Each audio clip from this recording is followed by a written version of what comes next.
Well, hello, my YouTube friends, and welcome to my home studio here in Peoria, Illinois.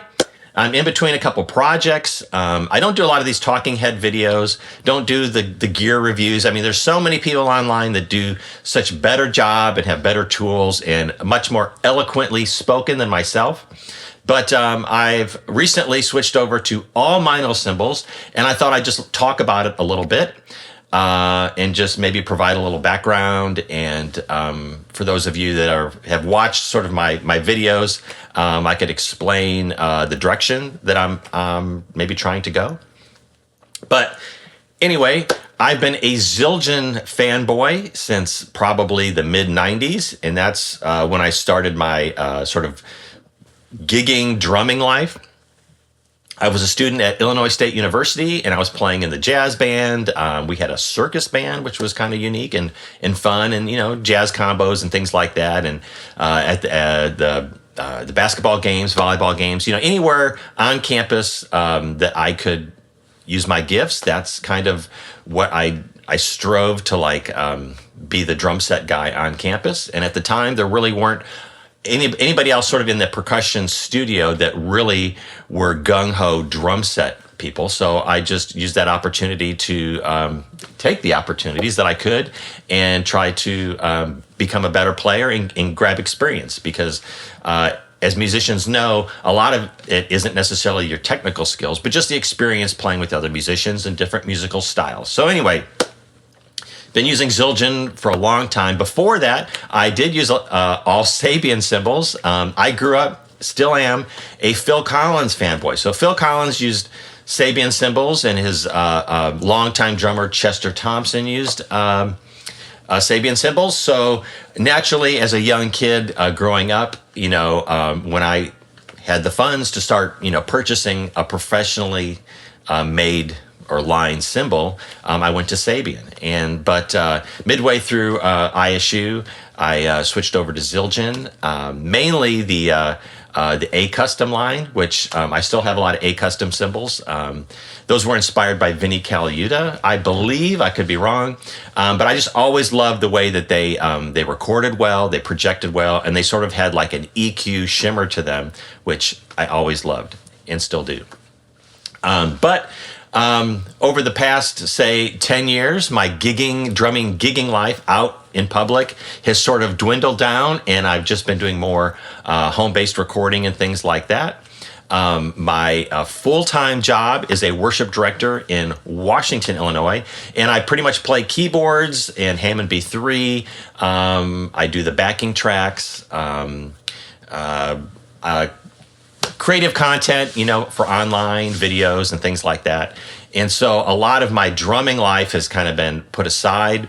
And so what you guys see on YouTube is usually me tracking something for either background music for a video, or maybe I'm doing a backing track and I just want to record some drums to give our drummer and our team an idea of, how the drums should go, and just fiddling around, right? Because that's what us musicians do usually in our sort of home studios, is just fiddle around trying to make music. But anyway, blabbing on. So let's get to the cymbals. So I'll show you what I was using, and the Zildjian line that, and I've never been one to use all the same, like Zildjian A custom throughout, mix different incarnations of their lines. But anyway,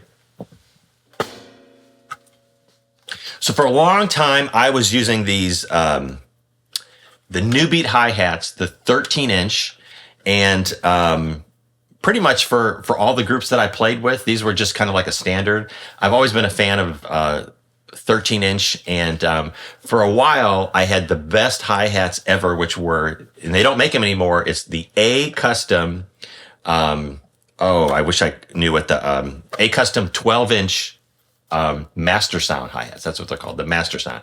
If you can find a set of A Custom 12-inch Master Sound, they are phenomenal. And for a 12-inch hi-hat, you'd think they were like just too small sounding, but they record beautifully. They feel beautiful.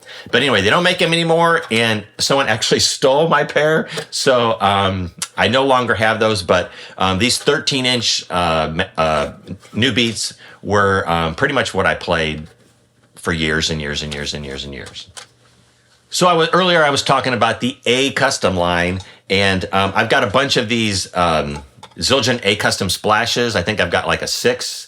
A couple 8s, a 10, and a 12. But just, and again, back in the day, you could get a splash cymbal, A Custom, professional line cymbal it was something like, 70 to 80 bucks or something.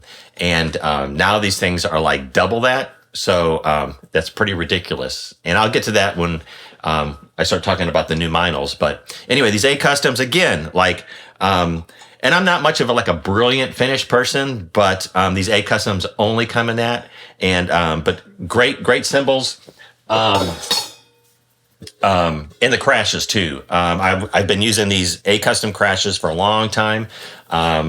17, 18, 16. This is a 19, probably the biggest one I've got. But again, just a great cymbal. And then as far as rides go, this 20-inch Zildjian K Custom ride is pretty much the ride that I used probably from like 2000 until, pretty recent, with all the blues bands that I used to travel with when I played with Eddie King, traveled all over the country. It just has an incredible bell. And really, it's a pretty heavy cymbal, so it's going to be a little bit brighter, and it's got a good stick articulation. But the bell, I'm always one to-ting on the bell. That's where I got to go. When I try out a cymbal, and this isn't the actual one that I traveled with, but I had to get a replacement for it, and unfortunately, I've never fallen in love with this cymbal as much as I did my old one, but I think it's just a matter of the other one was broken in.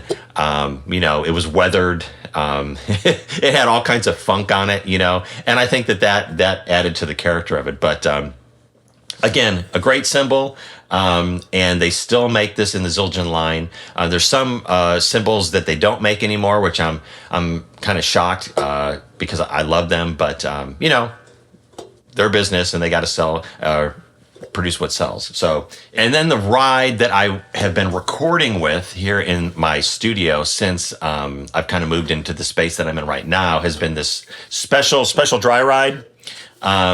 And it's a little bit thinner than the K Custom and darker. It just is kind of like doesn't have that brilliant finish that the brilliant finish is always going to give it, in my personal opinion, just a brighter sound. So this is a little bit darker, a little bit more washy. This is a great one to ride to crash on.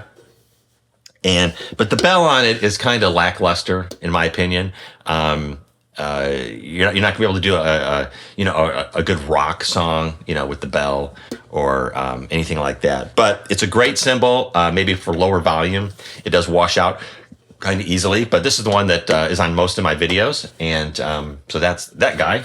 Now, the one cymbal that I didn't replace, just because I love it, and unfortunately, with China cymbals, I've had good and bad luck where I'll have one last a long time. They tend to crack easier for me, and maybe it's just the way I'm playing it or the way I have it mounted. But when I used to gig a lot, the China would get kind of a lot of abuse, and I don't know if that was, with in-ears in, I'm just playing it harder or whatnot. But anyway, I've had great success with this Wuhan. It's a 19-inch China, and these are relatively inexpensive. And I say that now because I'm thinking of prices from years ago. So these might have gone up in price. But this thing is built like a tank, and it really takes abuse. It sounds great. And as with most Chinas, they don't really sound good by themselves, right? So 10 feet away from the kit, with a kick drum or, with a snare drum accent, they really sort of formulate their sound at that point. But anyway, this will always be on the kit just because I know, number one, it won't crack, it won't break. It sounds great and it feels great to play. It's got when you're playing on the edge, it has a pretty soft feel to it. I've got some China cymbals. I've got an A custom. I think it's 20-inch A custom. I mean, it feels like you're hitting a brick wall when you hit it. There's really not much give to it. But anyway, love this cymbal. Okay, now we're going to get to these Meinl cymbals. And at the end of this video, I'll play a little bit with just the cymbals and maybe like a kick with the crash so that you can hear them individually. But I got these. So the first trip to Sweetwater, I did I was looking for some hi-hats, a ride, and my main crash. And so I went with these 14-inch Equilibrium hi-hats. And the bottom hat has holes in it to prevent the airlock that you get sometimes when the cymbals are closing. It's got to push the air out, and it just makes it for a quicker response. And I tried the dual hi-hats. I tried all the hi-hats that Meinl makes. These were the ones that I really felt were a good combination of not too bright and not too dark. I wanted to go with something. All my Zildjian hats are brighter hats, and so I wanted something that was just a little bit darker, more mellow. And these just fit the bill. And the 14-inch were the ones that they had on out at Sweetwater. And so I'm not sure if they make a 15 or a 13 in this style. But anyway, the 14-inch Equilibrium hats. The top, obviously, very dull, raw finish. The bottom's a brilliant finish. And you can see there's sort of a brilliant center on the bottom of the top hat. And then the underside of the bottom hat is raw. So the combination of all of that, I've really enjoyed these. And again, they're supposed to inspire you, right? So I've really enjoyed playing them, and that's what counts, right? Again, that first trip, I was looking for a main crash, and I had heard these dual crashes online, kind of through the Meinl site, and then the other drummers' examples of playing them. And I kind of like, I really liked the way that the dual crash, it's kind of between like the really trashy raw cymbals that you've seen or heard, and then sort of like the regular, I call them the regular lathe cymbals, where they're just, nice and pure. So it gives it kind of like a shorter decay, a little bit of a trashy sound, but still a good pure crash. I'd say it's a thin cymbal, maybe a medium thin cymbal. So again, great feel. The stick just kind of just flows right into the cymbal when you hit it. And they're not super harsh or loud compared to a thicker crash cymbal. So anyway, this is the 18-inch dual crash that is sort of like the main one that I use. xDry medium ride. Again, at Sweetwater, and I have to give them credit, they have got most of the cymbals out. And of course, they bring out if you want to try something else. But they had pretty much all of Meinl's rides out. And this one has a great bell, good stick definition, good wash when you want to like ride on the edge. And since it's a medium cymbal, it gives pretty good volume. The thinner cymbals wash out so quickly that it's hard to like really get volume out of it. But this has been a good sort of balance of what I've liked about my Zildjian dry ride, but then also what I've liked about the K Custom, because it's a little bit thicker. So it's kind of like a in between the two Zildjian rides that I love. The other option was the Chris Coleman ride, and that may be still one that I try to investigate to get. But that had great stick definition, great bell, but probably would have been more appropriate for a live cymbal. So if I start gigging again, that's probably one that maybe will be on the radar. But anyway, that's the ride that I chose, is 22. And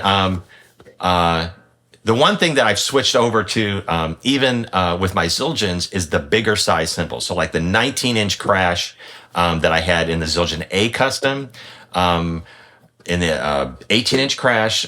Usually, well, in the late 90s, early 2000s, when I was gigging the blues throughout the country, I had sort of like a Yamaha Absolute micro kit. And so I used smaller cymbals. And then when I went over to the country, I started getting bigger cymbals. And but anyway, one thing I learned from Chris McHugh, who played with Keith Urban for a long time, he was always into these really big cymbals. And what I noticed was on the recordings and even live, he'd crash or something on a cymbal, and I wouldn't be able to tell what size cymbal it was. It just sounded like a crash, and it mixed really well with the kit. And I realized that on recordings now, I'll hear a band, and I can almost say, well, that's a 15-inch crash, or that's a 16-inch crash, and but the bigger you go, they just sound like crashes. So that might be some bizarre sonic thing in my head, but I've liked the idea that the bigger cymbals don't, they don't sound tiny, So anyway, 22-inch. So this last trip up to Sweetwater, I picked up 2 more crashes that would be on my far left and my far right, and a splash.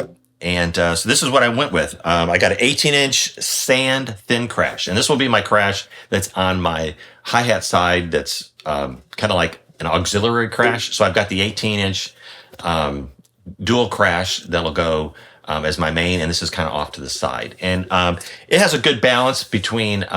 It's got this kind of duller finish, so it's a little bit more mellow and not as bright. And so, and again, it's a thin cymbal, so it's got just a great feel when the stick hits it.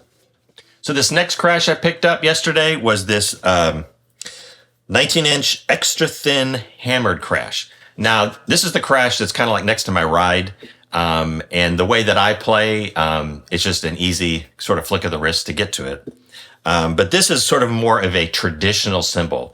It's not a brilliant finish, so it's not as bright. It's hand hammered, so it does have sort of like a mellowness to it, or a rawness to it. But just a good standard crash, 19-inch, and then that kind of complements the other 2 that are a little bit, shall I say, a little bit more creative or different sonic palette. This just gives it back to this sort of a standard sonic palette. And last but not least, this little guy, just an 8-inch splash. Their traditional line. It's not a brilliant finish. So again, just a standard splash. Meinl makes like some trash splashes, some like unfinished raw that really have unique sounds. But for me, I just needed just a standard splash cymbal, and I think I'm just going to be going with 1 on this current setup. A lot of the music I'm doing, I just don't have a need for a lot of splash work. So this fits the bill great.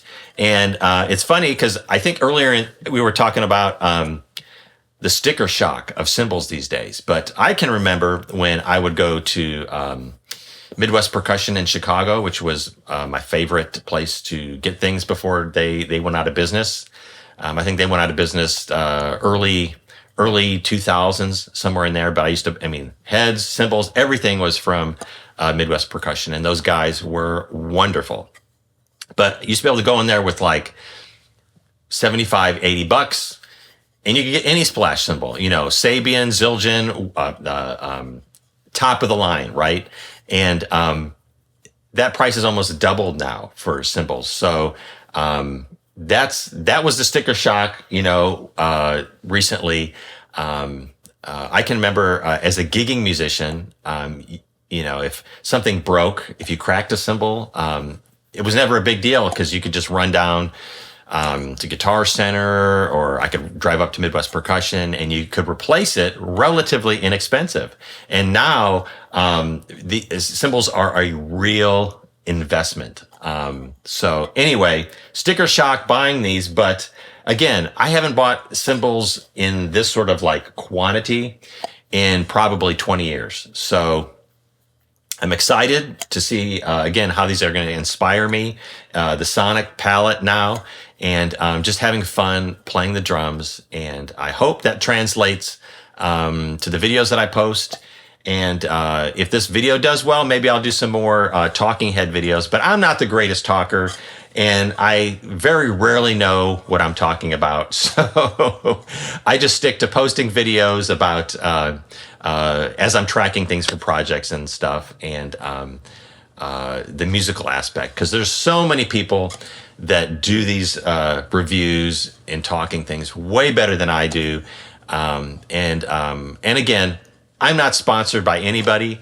I had one sort of artist, I won't even call it an artist endorsement, but I had artist pricing on one company's stuff when I was playing frequently. So now, I mean, anything you see on here, I purchased with my own money. And most of it's been, accumulated from years and years. My recording setup is just stuff that I've accumulated from years, microphones, snare drums, and obviously all the cymbals, right? Just over years and years of accumulating stuff. This isn't something that, one day I decided I was going to be a musician and, dropped a life savings into this. So anyway, thanks for watching. Thanks for those of you that have subscribed. I appreciate it. And I look forward to just making more content and seeing where we go. So thank you very much for watching.